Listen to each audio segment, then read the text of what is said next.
Alright, so we did some upgrades. The obvious one, the front bumper here, and a little shock tower protector I made from a GoPro TPU 3D printed case. Here, I cut it up and bolted it on there. Hopefully that'll save the shock tower and shocks from a little beating, because they do get hammered up pretty good in crashes. So what we've done here, let's move that.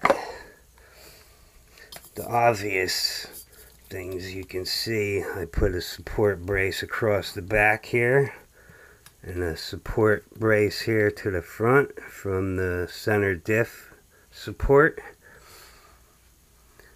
And the center diff support is actually made from the motor mount that I had to replace, because this one destroyed my center diff.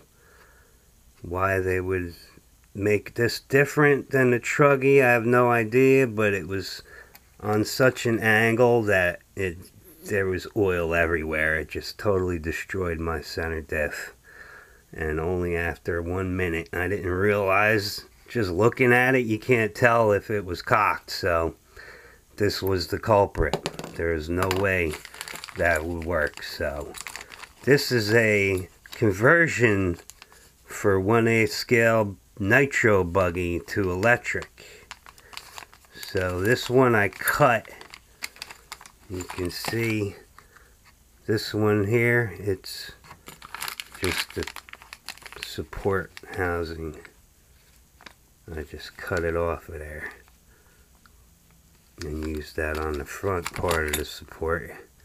If you can see, it's hard to see, but yeah, now the gears line up properly. It's nice and straight. There's no way it's not going to be straight when it's attached to the motor mount.